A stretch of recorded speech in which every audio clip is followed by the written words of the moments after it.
विरोधी दल की नज़रों में यह है कि 13 महीने से बातें चल रही है, अभी तक मंत्री पद उनको मिला नहीं। हम मुख्यमंत्री के चक्कर में पड़े हुए हैं, विरोधी हमारे मंत्री के चक्कर में पड़े हुए वो हैं। कह रहे हैं कि अभी यही सपना उनका नहीं साकार हो रहा है। तो उनकी हैसियत को साकार करा देंगे, हुए लोहे को आकार देने का भी कार्य करते हैं। नमस्कार साथियों, आप देख रहे हैं वी न्यूज इंडिया। इस वक्त विधानसभा जोहराबाद में है और यहाँ जो है सुभाषपा के जो राष्ट्रीय प्रमुख महासचिव है हमारे साथ डॉक्टर अरविंद राजभर जी, और सुबह से जो है इनका दौरा आज जो है जोहराबाद में लगातार चल रहा है और अभी कई जगहों पे इनको जाना है और हर एक गांव से होते हुए ये चल रहा है। और आज जानने का प्रयास करेंगे कि आज जोहराबाद में लोगों से मुलाकात, खास सिलसिला ये क्या है और इस पर कुछ विषय बात होगी। सबसे पहले स्वागत है वी न्यूज इंडिया में। धन्यवाद आपका। आज लगातार जोहराबाद में सुबह से ही आपका कार्यक्रम चल रहा है। हमारा कार्यक्रम पूरे उत्तर प्रदेश में चलता है, उत्तर प्रदेश के साथ साथ अन्य प्रदेश में भी चलता रहता है। जोहराबाद विधानसभा को मैंने इसलिए टारगेट किया है आज के डेट में, क्योंकि मैं जोहराबाद से हमारा पुराना लगाव भी रहा है। लंबे समय से हम यहाँ गांव-गांव में घूमते रहते थे और हमको आज समय मिला है अन्य जनपदों से, विधानसभाओं से संगठन का काम, समीक्षा वगैरह करते करते आज जोहराबाद में आया हुआ हूँ। तो आज कोई प्रोग्राम वैसा नहीं था, बस जहाँ पर हमारे कार्यकर्ताओं के घर में जो ट्रेजेडी हुई है और कोई ऐसी घटना घटित हो गई है या फिर ऐसी औपचारिक मुलाकात के लिए आज हम यहाँ पर आए हुए हैं। आज यहाँ हम जोहराबाद में विभिन्न गांव में जाकर के सीधे कल सोनभद्र में हमारा एक कार्यकर्ता समीक्षा बैठक है, सोनभद्र चले जाएंगे। तो लंबी दूरी भी हो गई थी और लंबा समय भी हो गया था अपने कार्यकर्ताओं से भेंट मुलाकात किए, तो एक बहाने से कार्यकर्ताओं से भेंट मुलाकात हो जाएगी। इसके साथ साथ जोहराबाद में जो विकास का कार्य गतिमान है, तो वो जब मैं पहले यहाँ आता था और आज आया हुआ हूँ, बहुत अंतर है। मेरे पिताजी यहाँ से विधायक हैं, आपके दर्शक देख भी रहे होंगे, ये भी कह रहे होंगे कि अपने पिताजी की बड़ाई कर सकते हैं। लेकिन मैं उत्तर प्रदेश के बहुत सारे विधानसभाओं में जाता हूँ। अभी मैं आ रहा था तो मैं खुद रास्ता कन्फ्यूज़ हो गया, जबकि जोहराबाद का एक एक रास्ता मुझे याद है, किस गाँव में कौन सा रास्ता जाएगा, शॉर्टकट भी याद है और लॉन्ग टर्म भी याद है। लेकिन अभी मैं पीछे आ रहा था तो मैं खुद ही पूछ दिया कि हम कहाँ हैं इस समय।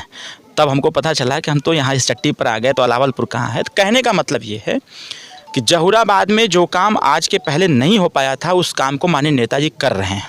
अभी मैं एक गांव में गया हुआ था, उस गांव में जाने के बाद मैंने स्वतः ही पूछ दिया कि भाई ये पानी सड़क पर क्यों रुका हुआ है। तो पता चला कि रास्ता नाली की व्यवस्था नहीं है।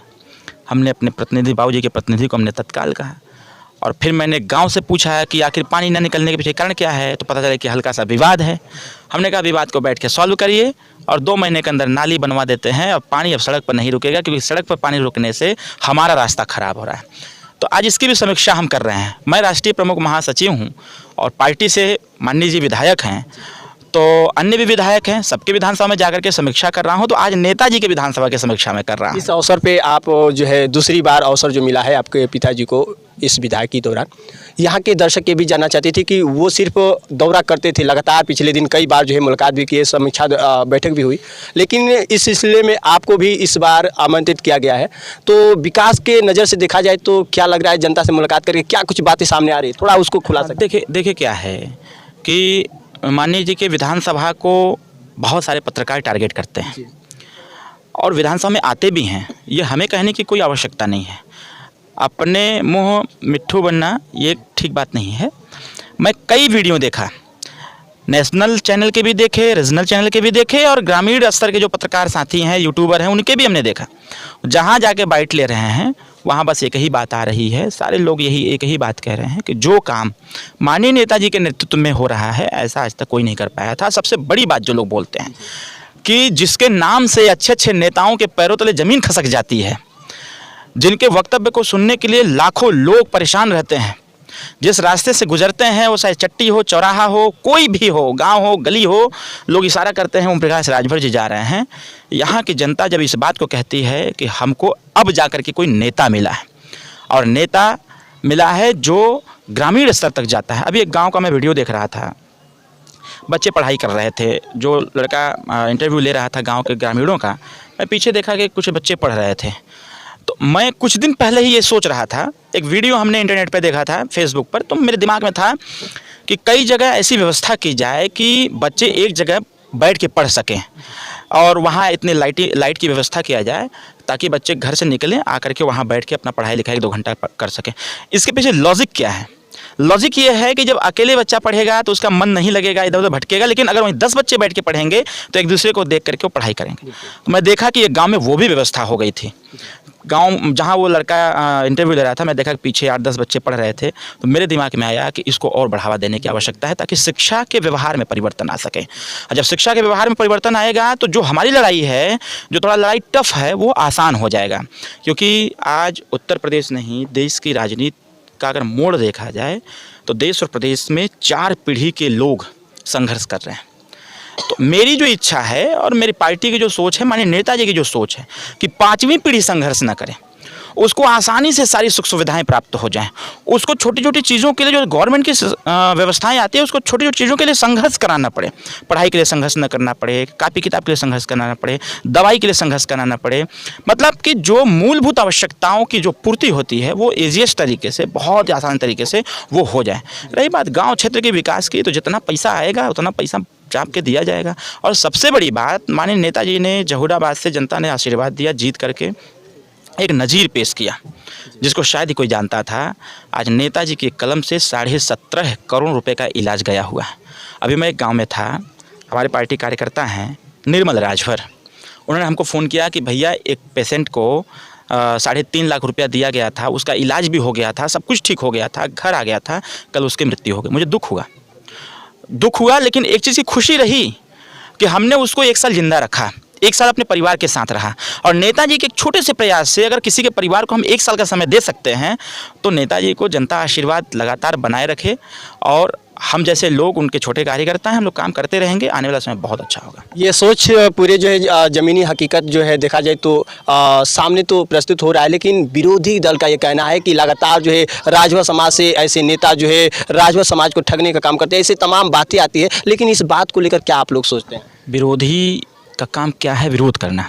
हम आपके चैनल के माध्यम से उनको बधाई देते हैं, उनको बहुत बहुत शुभकामनाएं देते हैं, धन्यवाद देते हैं और एक छोटा सा निर्देश भी देते हैं कि विरोध थोड़ा और चाँप के करिए।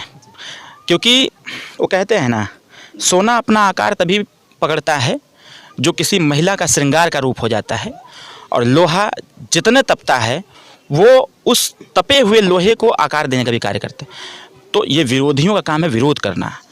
हम विपक्ष में जब, या फिर हम यूँ कह लें, हम भी हैं, हम सैद्धांतिक विरोध करते हैं, व्यवहारिक नहीं। तो लोग इसमें व्यवहारिक विरोध कर रहे हैं, तो उनको जवाब जनता ही दे रही है।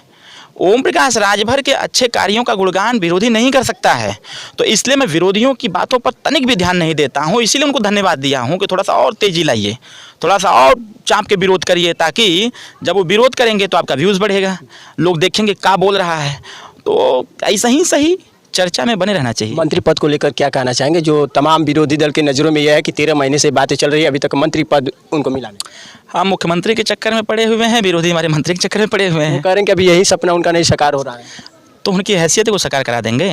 वो भी दावे भी कर रहे हैं कि कभी हो भी नहीं पाएंगे। अरे भाई, जेकर 1% क्षमता न हो, अब वो से कहाँ एक्सेप्ट कर। नेताजी इस समय दुनिया के, मतलब उत्तर प्रदेश नहीं, देश के गरीबों की आवाज़ बने बैठे हैं। अभी मैं हरदोई में मैंने एक स्टेटमेंट दिया था, हमसे ज़्यादा चिंता हमारे विरोधियों को है। हमारे ज़्यादा को चिंता नहीं है कि नेता मंत्री कब बनेंगे, और किसी नेता को चिंता नहीं है कि हमारे नेता मंत्री कब, लेकिन विरोधियों को ज़्यादा चिंता है। जानते हैं क्यों? क्योंकि विरोधियों को पता है कि अगर वो गरीब की दवाई की बात करेंगे तो जनता पूछेगी ना कि जब तुम सरकार में थे तो क्या कर रहे थे। जब विरोधी बात करेगा बच्चों की अच्छी शिक्षा का, तो जनता पूछेगी बताओ तुम 4 बार रहे तो क्या किए। तो वो जानते हैं, वो कहावत है ना कि दूसरे के कंधे पर बंदूक रख करके युद्ध करना। तो विरोधी उस फिराक में है, किसी की बोलने की तो क्षमता है नहीं, बोलेगा कौन सदन में खड़ा होकर के। आरक्षण के मुद्दे पर, शिक्षा के मुद्दे पर, बेरोजगारी के मुद्दे पर, महंगाई के मुद्दे पर, ग्रामीण क्षेत्र के विकास के मुद्दे पर, जो सरकारी तंत्र में भ्रष्टाचार व्याप्त है वर्तमान समय में, उस मुद्दे पर कौन बात कर सकता है? सिर्फ एक नेता, उसका नाम ओम प्रकाश राजभर। इसलिए विरोधियों को चिंता है कि जल्दी से मंत्री बन जाते तो आधा काम हम लोगों का खाली हो जाता। और एक और बात है कि 2024 को लेकर सबकी निगाहें टिकी है लोकसभा चुनाव को देखते हुए। कितनी सीटें पे जो है विचार बन रहा है और कहाँ से? 80 सीटों पर विचार बन 80 सीटों पे 80 सीटों पर विचार बन चुका है, और 80 सीटों पर विचार बना करके मैक्सिमम सीट जीतने के भी इंतजाम में हम लोग हैं कि मैक्सिमम सीट जीत करके विरोधियों का छक्का छोड़ा दिया जाए। अभी 5 स्टेट के चुनाव हुए, 3 स्टेट में अप्रत्याशित रिजल्ट आया हुआ है, जो वो सब भ्रष्टाचारियों की एक गठबंधन बना हुआ है। अब उनको बुझ ही नहीं रहा है कि हम करें क्या। तो ये सारे लोग लपट करके माननीय प्रधानमंत्री मोदी जी को फिर से प्रधानमंत्री बनाने की फिराक में लगे हुए हैं। हम लोग जो है उनके साथ मिल करके काम कर रहे हैं, वो लोग हट करके काम कर रहे हैं। सुहेलदेव भारतीय समाज पार्टी की लोकसभा के चुनाव में सहभागिता होगी। पीला गमछा जिस प्रकार से इस बार विधानसभा में दिख रहा है, आने वाले 24 चुनाव के परिणाम के बाद ये पीला गमछा देश की पार्लियामेंट में भी दिखेगा, लोकसभा में दिखेगा। और सिर्फ दिखेगा नहीं, जिस प्रकार से उत्तर प्रदेश की विधानसभा में हल्ला मचाते हैं नेताजी और सबको इस चीज़ का एहसास कराते हैं कि वोट ले करके सुरती मल करके खाने की ज़रूरत नहीं है। यहाँ लोगों का नींद हराम कर दीजिए कि अंतिम व्यक्ति तक व्यवस्थाएं पहुंचना चालू हो जाएं, तो वही आवाज़ दिल्ली में भी उठेगी।